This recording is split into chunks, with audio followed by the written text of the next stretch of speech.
कुदरत का कहर जब इंसान पर टूटता है तो इंसान की एक नहीं चलती। उत्तराखंड में हालात कुछ ऐसे ही हैं। यहां प्रकृति ने ऐसी विनाश लीला दिखाई कि पहाड़ भी पानी पानी हो गए। उत्तराखंड के कई इलाके बारिश और बाढ़ की चपेट में हैं, तो कुछ ऐसे भी इलाके हैं जो बाढ़ से त्राहिमाम कर रहे हैं। आज हम आपको कुदरत की विनाश लीला की एक तस्वीर दिखाएंगे, साथ ही यह भी दिखाएंगे कि कैसे तेज बहाव में खिलौने की तरह बह गई गाड़ियां। लेकिन सबसे पहले बात गोहरी माफी गांव की।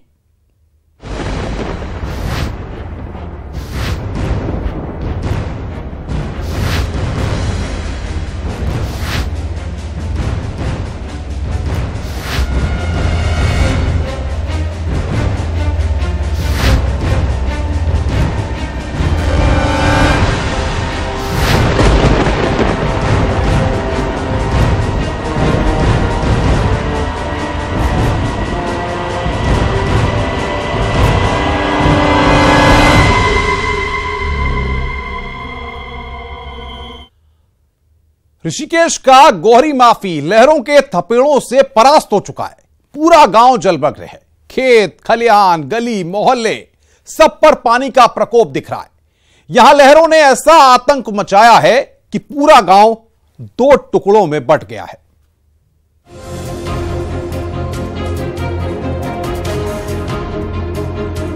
लहरों के आतंक से जिंदगी को बचाने की जद्दोजहद।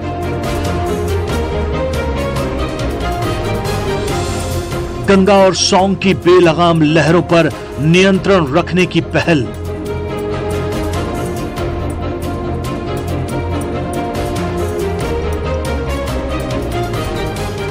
गौरी माफी में बाढ़ के काउंटर अटैक से जिंदगी को बचाने की जंग।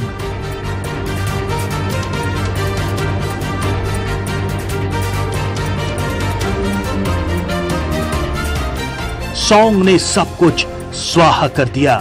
जल ने जीवन बर्बाद कर दिया। जल तांडव ने गौरी माफी को कहीं का नहीं छोड़ा। लहरों से टकराती एसडीआरएफ की टीम।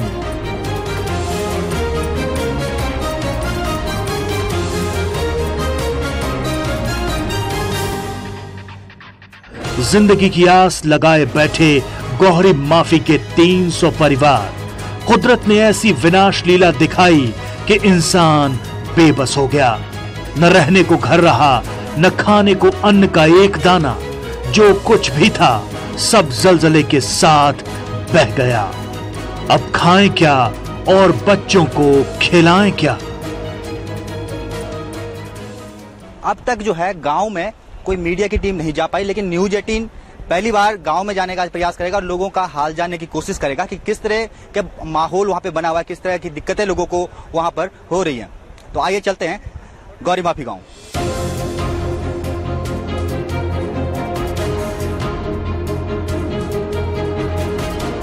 हालात खराब हुए, आप देख सकते हैं किस तरह से गांव में आज भी जो है हालात बने हुए हैं। आज भी गांव के रास्ते और कई मकान जलमग्न हैं और गांव वालों का जनजीवन पूरी तरह से अस्त व्यस्त है।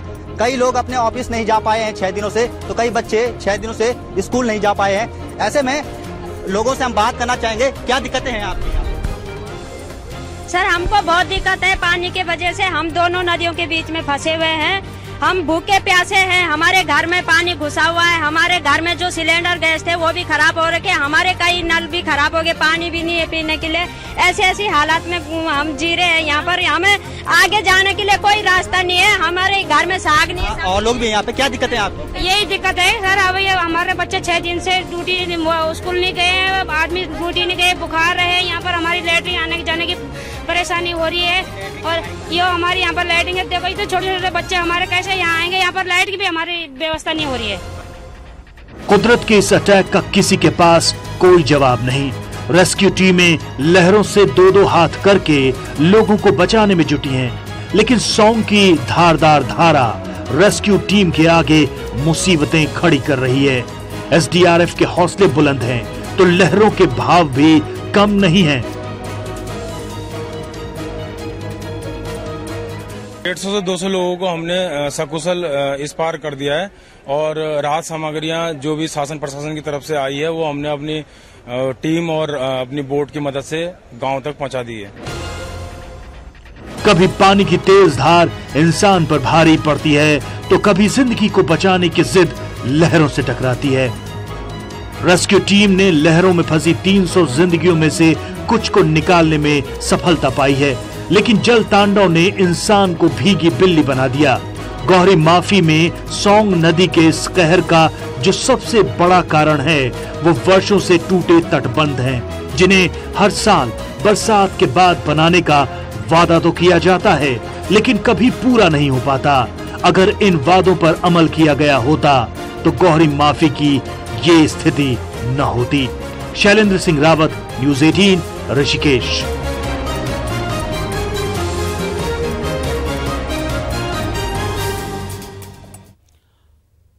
तो बाढ़ की विनाश लीला की ये वो तस्वीर हमने आपको दिखाई जो सबको चौंका रही है।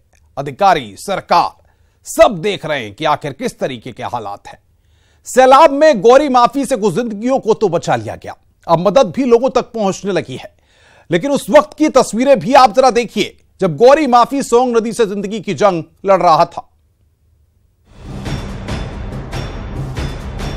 उत्तराखंड में कुदरत की विनाश लीला की ये तस्वीरें देहरादून की है, जहां गौहर माफी गांव में सोंग नदी ने ऐसा कहर बरपाया है कि लोग त्राहिमाम करने लगे। सैकड़ों परिवार बाढ़ से प्रभावित हैं। उफनाती लहरें सब कुछ निकल जाने को आमादा है। जिला मुख्यालय से कट गया है 300 परिवारों का कनेक्शन। सोंग नदी ने गौरी माफी गांव को 2 भागों में बांट दिया है। 300 परिवार इस समय नदी के उस पार कैद हैं। आप देख सकते हैं कि एक बुजुर्ग हैं जिनकी तबीयत खराब हो गई है, लेकिन उनको कैसे नदी पार कराई जाए, कैसे अस्पताल तक पहुंचाया जाए, ये एक बड़ा सवाल बना हुआ है। बहुत मुश्किलों में लगभग 300 परिवार इस समय हैं और एक तरीके से कैद कर लिया है सोंग नदी ने। उनसे किसी तरीके की बातचीत अगर हो पा रही है तो वो सिर्फ फोन पर हो पा रही है। एसडीआरएफ की टीम यहाँ पर तैनात है और इसके अलावा ये भी कोशिश की जा रही है कि जो सोंग नदी की जो धारा मुड़ गई है गौरी माफी गाँव की तरफ, उसको किसी तरीके से डाइवर्ट किया जाए। इस संबंध में भी काम चल रहा है, लेकिन फिलहाल इस तेज वेग के आगे 300 परिवार बेबस हैं और वो कैद हैं अपने अपने घरों में। तेज बारिश की वजह से सोंग नदी की धारा बदल गई और गांव से होती हुई नदी की धारा निकल पड़ी, जिससे ये पूरा गांव 2 हिस्सों में बंट गया। एसडीआरएफ की टीमें गांव में लोगों को बचाने में जुटी हैं, लेकिन बहाव इतना ज्यादा था कि उनके भी पसीने छूट गए। हरे भरे खेतों की जगह लहरों के रौद्र रूप ने ले लिया है। लोग समझ नहीं पा रहे कि आखिर कुदरत के इस कहर से बचे तो कैसे। बाढ़ के बीचों बीच जो 300 परिवार फंसे थे, उन्हीं में से एक बुजुर्ग की तबीयत खराब हो गई, जिनको अस्पताल पहुंचाने के लिए एम्बुलेंस की जरूरत थी, लेकिन वहां जाने के रास्ते बंद हो गए थे। लोगों में इस बात की नाराजगी भी थी कि संकट के इस पल जनता के नुमाइंदे कहाँ हैं। नदी की दूसरी ओर फंसे परिवारों को हमारे सहयोगी रॉबिन ने कॉल करवाया तो उन्होंने अपना दर्द बयां किया। जी भाई साहब, ये बताइए कि क्या वहाँ पे कोई बीमार है क्या अभी आपके गांव में कोई? भाई साहब, मैं यहाँ पर जो है अभी मैं संजय पोखरियाल पूर्व ग्राम प्रधान रहा हूँ गाँव में, एक आम नागरिक हूँ गाँव का जी। ये राम न्यूली जी यहाँ सामने खड़े थे, अचानक बेहोश होकर के गिर गए। हमने देखा इनके सीने में दर्द हो रहा है और स्थिति ऐसी है, इनको उठा करके हम इनको पार कैसे ला सकते हैं। बहुत ही स्थिति है। अगर दूसरे फतेह सिंह राणा जी हैं, वो तो रात से ही वो जो है बेहोश पड़े हैं, स्थिति बहुत ही खराब है। आपको एक लड़की नीचे कुंवर सिंह रावत जी की, उसको पीलिया हो चुका है। यहाँ पर कैंसर हॉस्पिटल पे एक पिट्टू कल डेड बॉडी वहाँ पड़ी हुई है, उसको कल से जो उसको ले जाने के लिए कोई साधन नहीं है। यहाँ पर जो है हालात बहुत ही खराब हैं और जो यहाँ के स्थानीय विधायक हैं, जो विधानसभा अध्यक्ष हैं, वो आज अपने परिवार के साथ वहाँ जो है जम्मू कश्मीर की वादियों में लुत्फ ले रहे हैं। हम कहना चाह रहे हैं कि अगर वो 5 करोड़ की विधायक निधि से अगर यहाँ पर 5 लाख रुपए भी खर्च कर देते, आज ये नौबत नहीं आती। इसके लिए विधानसभा अध्यक्ष कौन जिम्मेदार है? अच्छा, ये बताइए कि अब जो बच्चे हैं वो अब आप लोग स्कूल वगैरह तो नहीं भेज पा रहे होंगे, क्या स्थिति है वहाँ पर? स्कूल तभी भेजेंगे जब हम यहाँ पर जीवित रहेंगे। ये तो धारा यहाँ से है, एक धारा पीछे सोंग नदी की जो वहाँ कटान लग चुका है, ऊपर से प्राइमरी स्कूल है, वहाँ पर भी जो है पूरा कटान लगा हुआ है, गंगा उफान पर है। हम लोग जो है अगर एक मतलब 10-12 घंटे देहरादून में अगर बारिश हो गई, गौरी माफी का बचाने वाला कोई नहीं है। अच्छा, खाद्यान्न की क्या स्थिति है? मतलब राशन वगैरह है आप लोगों के पास? राशन जो है गेहूँ चावल तो हमारे पास है, लेकिन हमारे पास दालें खत्म हो गई है, नमक खत्म हो गया। जिन जगहों पर हरे भरे खेत थे उन जगहों पर पानी ही पानी है। पहाड़ पर ये कुदरत का कहर है जो बाढ़ के रूप में दिखा है। यहाँ लोगों के पास खाने पीने को भी कुछ नहीं बचा, लेकिन अब ये लोग चाहते हैं इन्हें दूसरे स्थानों पर शिफ्ट किया जाए। दिक्कतें हमें ऐसा है सर, हमें तो जीना यहाँ मुश्किल हो रहा है। सरकार से ये निवेदन है हमारा कि हमें यहाँ से या शिफ्ट किया जाए या हमारा तटबंध बना जाए जहाँ से ये पानी आ रहा है। इस समय जहाँ हम खड़े हैं ये गांव का रास्ता है, इन घरों के लिए आने वाला ये रास्ता है और आप देख सकते हैं रास्ते में लबालब पानी भरा है और ठीक इस रास्ते के दाहिनी तरफ इस एंड पे आप देखेंगे तो ये उफनती हुई सौंग नदी है। अब इसमें ये नहीं पता लग पा रहा है कि यहाँ पे कभी रास्ता भी रहा होगा, यहाँ पर खेत भी थे, ये भी आपको बता दें, और ये आने जाने का आम रास्ता है जिसमें पानी भर गया है। इधर ये गौशाला है यहाँ पर जिसमें पानी भर गया है, ये आप देख सकते हैं यहाँ पर गौशाला है जिसमें पूरा इस समय लबालब पानी भर गया है। और सबसे बड़ी बात यह है कि इन खेतों में भी पानी भरा हुआ है, ये खेतों से निकलता हुआ नदी का आप पानी देख सकते हैं। इससे एक बड़ा नुकसान ये है जो अभी फिलहाल हमें नहीं दिखाई दे रहा है, क्योंकि ये जो पानी है ये अपने पीछे रेत छोड़ के जाएगा जिससे ये पूरी फसल जो है वो बर्बाद हो जाएगी। इस जो स्थानीय लोग हैं, गांव के लोग जो हैं वो इस समय हमारे पास साथ हैं। सर ये बताइए कि क्या दिक्कतें थी कल रात तक? आप बता रहे हैं कि बहुत ज्यादा पानी यहाँ पर आ गया था, क्या मंजर था कल? मंजर ये था सर कि हमारे जो है घरों तक पानी पहुंचा हुआ था, पूरी जमीन कट गई है, आधी जमीन पे जो है सामने पानी भरा हुआ है, आधी जो थोड़ा बहुत बची हुई थी वो उसकी कटिंग हो गई है।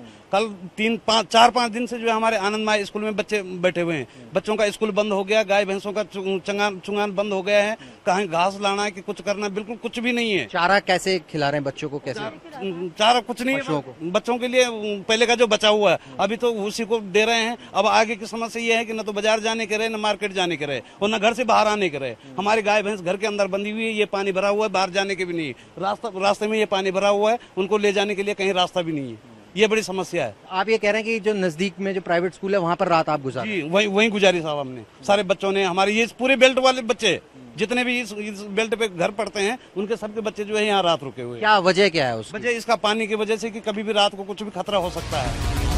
पहाड़ पर इस कदर जल प्रहार से लोग सहमे हुए, उन्हें कुछ समझ नहीं आ रहा कि आखिर अब कुदरत के कहर से वो बचे तो कैसे।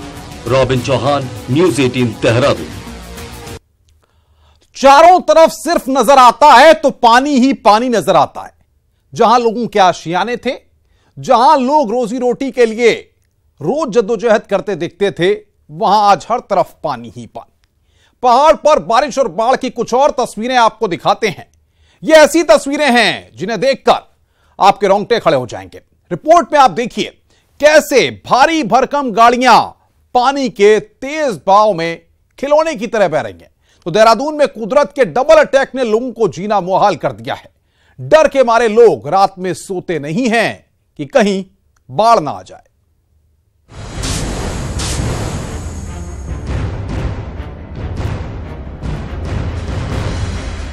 पहाड़ों पर मानसून की बेमियादी बारिश जारी है। यहां हालात अब नियंत्रण से बाहर है। तेज बारिश से कहीं पहाड़ तरक रहे हैं तो कहीं लहरों के रौद्र रूप से लोग खौफजदा हैं। ये नैनीताल का रामनगर है। लगातार हो रही बारिश से यहां का एक बरसाती नाला उफान पर आ गया।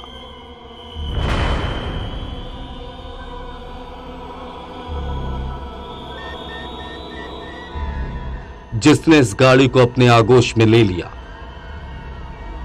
नाले में पानी का बहाव इतना तेज है मानो ये अपने साथ सब कुछ बहा ले जाना चाहती है। नाले के दूसरी ओर खड़ी ये कार भी लहरों के रौद्र रूप का शिकार हो गई।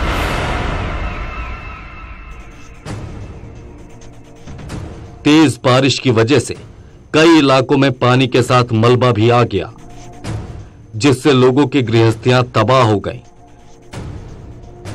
पहाड़ों से टकराता हुआ जब हाईवे पर पहुंचा तो ऐसा लग रहा था कि मानो कोई नदी बह रही हो। सड़क पर इस कदर पानी आने से कई घंटे तक यातायात बंद रहा और लोग घंटों तक इंतजार करते रहे पानी का बहाव कम हो तो वो अपने गंतव्य को जाएं।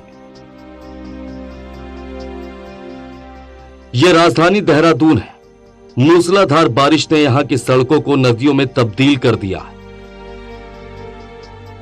सड़कों पर पानी का बहाव किस कदर है, ये तस्वीरों को देखकर ही अंदाजा लगाया जा सकता है।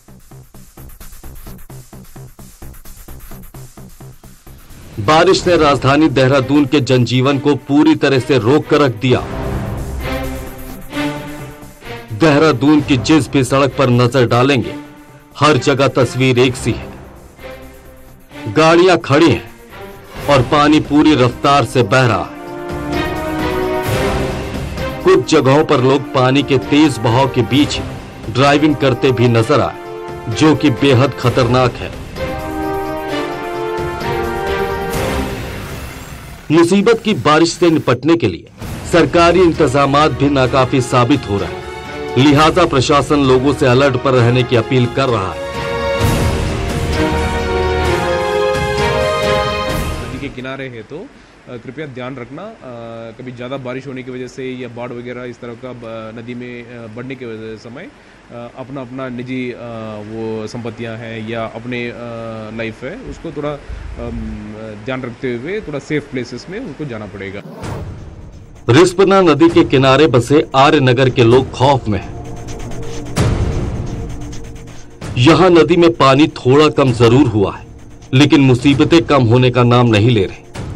नदी के किनारे बनाई गई रोड अब धंसने लगी। जान जोखिम में डालकर लोग इन जर्जर रास्तों का इस्तेमाल कर रहे हैं। साथ ही किनारे पर बसे घरों में रहने वाले लोग भी खौफजदा हैं कि कहीं उनका मकान भी नदी में ना समा जाए, क्योंकि खतरा घरों की दहलीज के करीब पहुंच चुका है।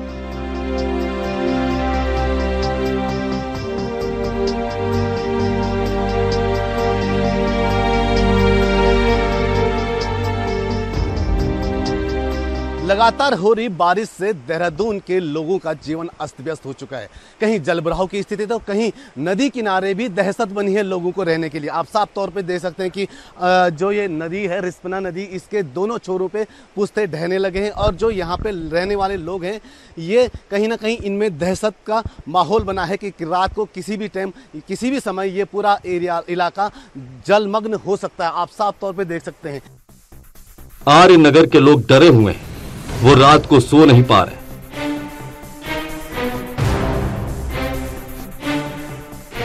उन्हें डर इस बात का है कहीं रिस्पना नदी का पानी उनके आशियाने के साथ उन्हें भी बहा न ले जाए, क्योंकि रिस्पना नदी कब उफान पर आ जाए ये कोई नहीं जानता।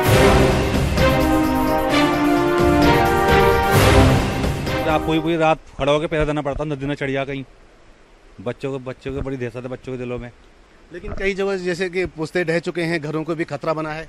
हमारी गाड़ियां फंस गई हैं, सड़क पूरी बैठ चुकी है, यहाँ पे कुछ सुनवाई नहीं हो रही। यहाँ तो कोई अधिकारी वगैरह अभी तक आया है? कोई नहीं आया अभी। आपका ये मकान है, ये पूरा जो पुश्ता है वो ढह चुका है, और किस तरीके से आप यहाँ पे रात को दिक्कतें होती हैं? रात नींद नहीं आता, डर लगती बैठी रहती है कि हमारा मकान बह जाएगा, और कोई देखभाल नहीं, कोई ना अधिकारी आ रहा ना कोई आ रहा, कोई सुनाई नहीं है।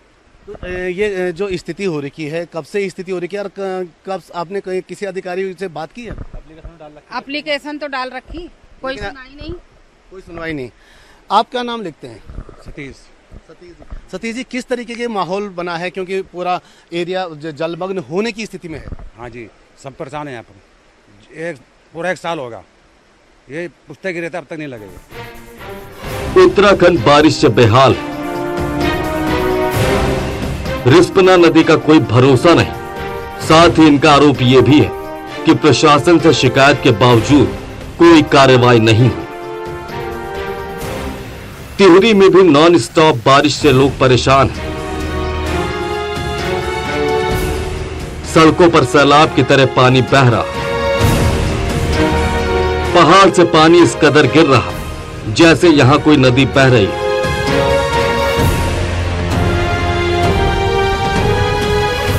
कई जगहों पर तेज बारिश के बाद सड़कों पर मलबा आ गया, जिससे रास्ता बंद हो गया। घंटों इंतजार के बाद जब रास्ता खुला तो लोगों ने राहत की सांस ली। प्रशासन ने लोगों को सुरक्षित जगहों पर जाने का अलर्ट भेज दिया है। साथ ही ये भी कहा गया है कि जरूरत की चीजें अपने पास रखें। नदी के लेवल के पास होते हैं उन घरों को हम चिन्हित भी कर देते हैं। इसके अलावा लेवल हम कॉन्टिन्यूसली मॉनिटर करते हैं, चाहे वो लेक का हो, चाहे वो अलकनंदा का हो या किसी भी रिवर का जो हमारे क्षेत्र में पड़ती हैं, और हम उसी हिसाब से फिर आगे कार्रवाई और इंस्ट्रक्शंस पास करते हैं। टिहरी के सीमांत इलाकों में भी हालात काफी खराब है। यहाँ भिलंगना और बाल गंगा नदियां उफान पर। घनसाली में पहाड़ से मलबा टूटकर सड़कों पर गिरा। बड़े बड़े पत्थर गिरने से यहाँ काफी देर तक रास्ता बंद रहा। हालांकि प्रशासन ने जल्द ही रास्ता साफ करवाया, तब कहीं जाकर लोगों की सांस में सांस आई। Bureau report, news 18।